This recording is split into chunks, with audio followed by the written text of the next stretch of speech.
So what is a force? बचपन से पढ़ते आ रहे हैं यार, फोर्स धक्का है, खींचना, push or a pull. So we can define a force as a push or a pull due to the interaction between objects which produces or tends to produce motion. कोई ऐसा धक्का धक्का देके या तो बंदे को हिला दिया, या उस चीज को खींचा तो बंदा हिल गया. ठीक है, स्प्रिंग को खींचा, मोशन में आ गया स्प्रिंग. ठीक है, किसी चीज को प्रेस किया, उसकी शेप चेंज हो गई, मोशन में आ गई. एक बंदा खड़ा था, फोर्स दी, चलना शुरू हो गया. कोई बंदा चल रहा था, फोर्स दी, रुक गया. या चलती चीजों को रोक देगी, या रुकी हुई चीजों को चलाएगी. मतलब मोशन चेंज करना, या रेस्ट से मूव होगा या मोशन से रेस्ट पे आ जाएगा. So it either stops or tends to stop motion, changes or tends to change motion. And there are various forces, जैसे कि हमारे एग्जाम्पल्स में gravitational force, electrical force between charges, magnetic force between north pole and south pole, normal reaction force. जो कि normal reaction force क्या होती है कि अगर आप दीवार को पुश कर रहे हो ना, असल में दीवार भी आपको पुश कर रही है. यही अभी आपका न्यूटन का थर्ड लॉ भी कहता है, जो आप लोगों ने यहाँ पे लिखा है अभी अपने पास. फिर टेंशन की फोर्स क्या होती है? ये रस्सी यहाँ से बंधी हुई है दरवाजे के साथ, और आप इस रस्सी को खींच रहे हो इस डायरेक्शन में. फोर्स ऑफ टेंशन हमेशा ऑपोजिट डायरेक्शन में जाएगी. फिर फ्रिक्शन फोर्स का आपको पता है, विस्कस फोर्स, और अपथ्रस्ट पानी की है रेजिस्टेंस. समझ लो कि कोई भी ऑब्जेक्ट आप डुबोगे, उस पर एक अपवर्ड फोर्स पड़ेगी, जिसको हम अपथ्रस्ट कहते हैं. Four types of fundamental forces are the important one, जिसमें आपके पास कौन सी है? Gravitational force, electric force, magnetic force and weak force. अभी वीक फोर्स क्या है? वीक फोर्सेस में भी आगे टाइप्स हैं, जो भी हम आगे पढ़ेंगे. Now, the forces on mass and charge in uniform gravitational and electric fields. अब चार्जेस के ऊपर और उनके मास के हिसाब से और उनके चार्जेस के हिसाब से हम देखेंगे कि उन चार्जेस के ऊपर उनके मास के हिसाब से क्या फोर्स लगनी है, कितनी फोर्स लगनी है. Now, in physics, a field refers to a region of space within which a force is experienced. अब फील्ड क्या है? चाहे मैग्नेटिक फील्ड हो. अब मैग्नेटिक फील्ड क्या होगी? एक ऐसा रीजन जहां पे आप कोई पार्टिकल डालोगे, उसको एक मैग्नेटिक फोर्स पड़ेगी, वो मैग्नेटिक फील्ड होगी जगह का नाम. अगर इलेक्ट्रिक फील्ड क्या होगी? इलेक्ट्रिक फील्ड एक वो जगह जहां पे एक इलेक्ट्रिकल चार्ज को पॉजिटिव या नेगेटिव फोर्स पड़ेगी, उसको हम इलेक्ट्रिकल फील्ड कहेंगे. तो इलेक्ट्रिक फील्ड और मैग्नेटिक फील्ड कॉमन वर्ड जो फील्ड है, एक वो region and space within which a force is experience. Magnetic field में मैग्नेटिक फोर्स एक्सपीरियंस होगी, कोई भी चीज अंदर फेंकेंगे उसके. इलेक्ट्रिक फील्ड में इलेक्ट्रिक फोर्स एक्सपीरियंस होगी. So there are several types, different types of forces that act on different types of objects. And for all these types of forces, Newton's laws of motion still apply as well. A gravitational field due to a mass is a region of space within which a gravitational force is experienced. अब gravitational field क्या है? जहां आप अभी हैं, आपको एक gravitational force पड़ रही है. कहाँ पड़ रही है? डाउनवर्ड्स. अब उस ग्रेविटेशनल फोर्स को अगर मैं उसको मैं कहूंगा एफ जी, ग्रेविटेशनल फोर्स के लिए एफ जी. ये एफ जी बेसिकली आपका वेट ही है. फिर इलेक्ट्रिक फील्ड क्या है? Electric field due to a charge is a region of space within which an electric force is experienced by another charge. और मैग्नेटिक फील्ड क्या होगी? which is a region of space within which a magnetic force is experienced by a moving charge. तो ये आप देख सकते हैं तीन बहुत इंपॉर्टेंट फोर्सेस. ग्रेविटेशनल फोर्स किस पे एक्ट कर रही है? सिंपल मैसेज के ऊपर एक्ट कर रही है, कोई भी अट्रैक्टिव फोर्स जो कि दो मैसेज के दरमियान हो सकती है. आप कुर्सी पे बैठे हो, आप पे ग्रेविटेशनल फोर्स एक्ट कर रही है. सही हो गया. इलेक्ट्रिक फोर्स क्या है? अट्रैक्टिव भी हो सकती है, रिपल्सिव भी हो सकती है. इलेक्ट्रिक फोर्स है तो इलेक्ट्रिकल चार्जेस के दरमियान होगी. ठीक है, हमें पता है कि जब लाइक चार्जेस होते हैं, they always repel from each other. और जो अनलाइक चार्जेस होते हैं, opposite charges, they always attract towards each other. तो फॉर पॉजिटिव चार्जेस की अगर मैं बात करूं, for positive charges and then I'll talk for negative charges. The direction of force is always in the direction of an external electric field.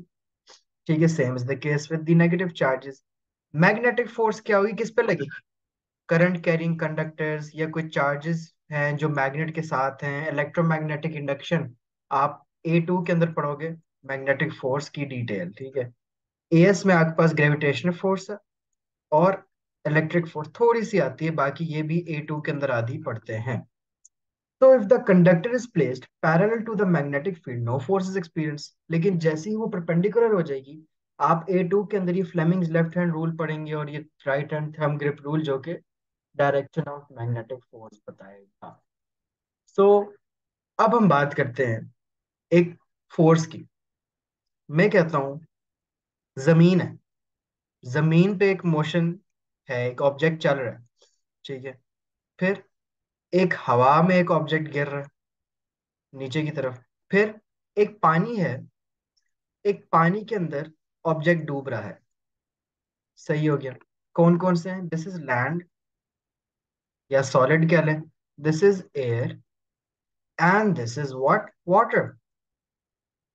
अब इन सब पे एक रेजिस्टिव फोर्स लगेगी। What is a resistive force? कोई भी backward force जो कि हमेशा मोशन को क्या करेगी, अपोज, ठीक है। तो मुझे कोई ये बताए कि लैंड के ऊपर या दो सॉलिड्स के दरमियान उस फोर्स का नाम क्या होता है जो हमेशा मोशन को अपोज करती है? फ्रिक्शन। गुड।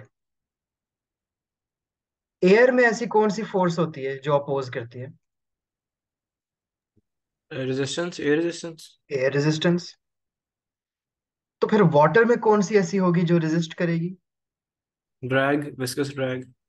विस्कस ड्रैग या अपथ्रस्ट।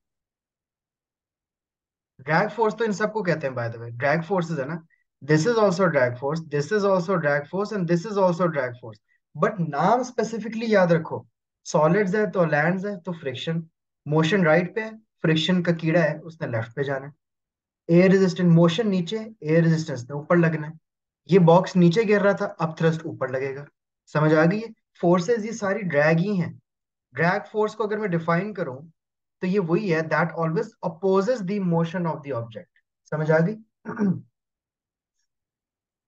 हमने क्या फोकस करना है, the upthrust acting on a body inside a fluid. Now, a fluid will exert a force upward on a body if it is partly or wholly submerged within it. या तो पूरा डुबाया हो या आधा डुबा हो, तैर रहा हो, अपवर्ड फोर्स तो एक होगी। और वो कौन एग्जर्ट करेगा? फ्लूइड, क्योंकि आपने जब ऑब्जेक्ट को डुबोया हुआ है। न्यूटन का थर्ड लॉ कहता है every action has a reaction force, तो जो अपवर्ड फोर्स लगेगी which opposes it is going to be the upthrust. और अपथ्रस्ट कहाँ होगी? पानी में, फ्लूइड्स में। This is because the deeper into the fluid you go the greater the weight of it and so greater the pressure. आप जितना deep जा रहे हो, वेट भी तो बढ़ रहा है। वेट बढ़ रहा है तो आगे से वो भी उतना ही जोर लगाएगा upthrust. So the deeper you go, तो ये बहुत इंपॉर्टेंट, इसकी वजह से सवाल भी आ सकते हैं कि जितना आपकी डेप्थ इंक्रीज करेगी, आपकी फोर्स ऑफ अपथ्रस्ट भी इंक्रीज करेगी। Now this difference in pressure between the top and the bottom of the object, वो प्रेशर डिफरेंस जो होता है प्रेशर्स का नीचे और ऊपर, वो आपके पास एक अपथ्रस्ट की फोर्स प्रोड्यूस करता है। हमेशा से हमने डेंसिटी के एक फॉर्मूला पढ़ा हुआ है। दो फॉर्मूले होते हैं डेंसिटी के, एक तो आपको पता है density is equal to mass over volume, ठीक है। फिर आपने प्रेशर के कुछ फॉर्मूले पढ़े हैं, फोर्स पर यूनिट एरिया। लेकिन प्रेशर इन फ्लूइड्स का कोई फॉर्मूला बता सकते हैं ये क्या है?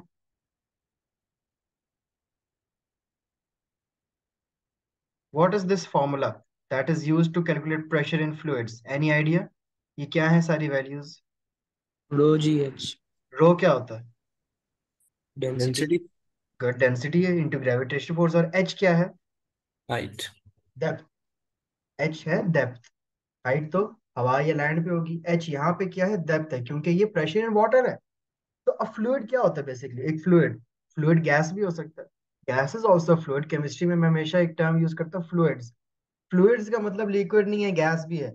A fluid is a collection of molecules that are randomly arranged and are held together by the weak cohesive forces. Cohesive forces, water molecules की आपस में forces.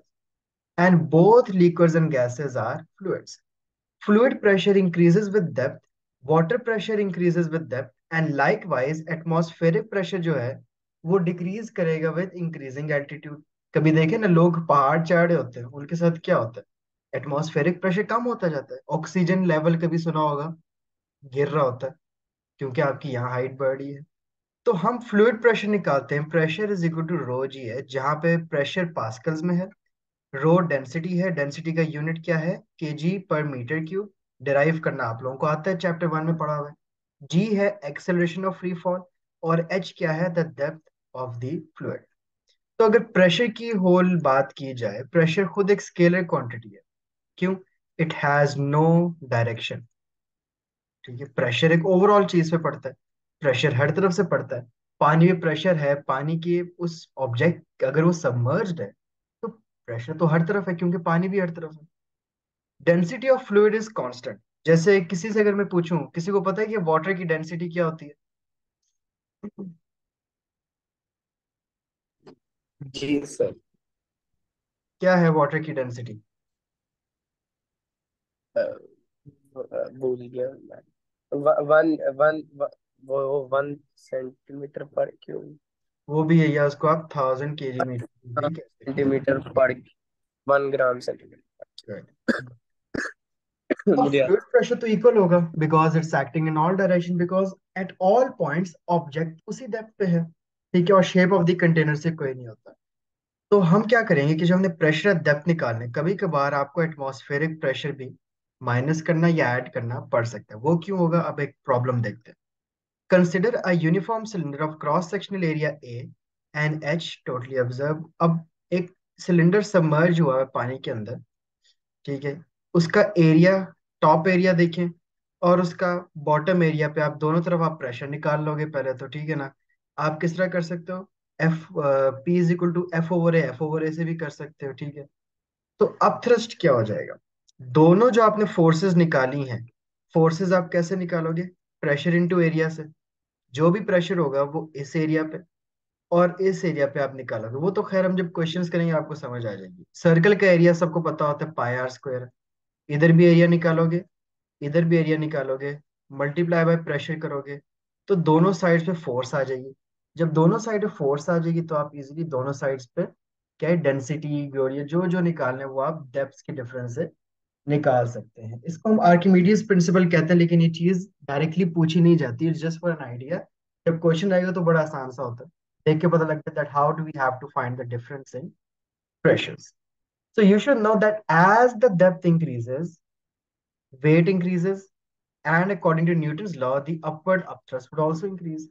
कोई एक पॉइंट आएगा जब हम कहते हैं कि यार ये ऑब्जेक्ट फ्लोट कर रहा है। कोई भी ऑब्जेक्ट फ्लोट क्यों करता है, ओ लेवल्स आईजीसीएस में चीज पढ़ी है, when the density of the object is equal to the density of water, object float करेगा। ठीक है, पार्शली सबमर्ज रहेगा। फ्लोट तो होता है कि पूरा ऑब्जेक्ट के ऊपर, उसका कोई भी हिस्सा हल्का सा भी पानी में नहीं है। वो क्यों होगा, when the density of object is less than the water. We call this the principle of flotation. And that is all for today. आपका हाफ चैप्टर तकरीबन हो गया, कल आपका मेन चैप्टर और सारे हम फॉर्मूलाज कर लेंगे। समझ आ गई? Is it all clear? Yes sir. ठीक है, ये आज फर्स्ट क्लास थी, ज्यादा काम नहीं है। जो मैंने इंट्रोडक्टरी क्वेश्चंस दिए हैं वो सॉल्व करके सारे पिक्चर्स मुझे ग्रुप पे चाहिए। फिर मैं एक असाइनमेंट भी भेज रहा हूँ, तो वो भी आप करके भेजेंगे, और बुक में से जो पेजेस पढ़ने हैं वो भी पढ़ेंगे, और ये लेक्चर भी मैं आपको भेज चुका हूँ। टाइम टेबल आप लोगों को सेंड हो गया, सेम लिंक रोज यूज होगा। तो I see you tomorrow then. अल्लाह हाफिज। सर एक भेज दीजिएगा। ठीक है।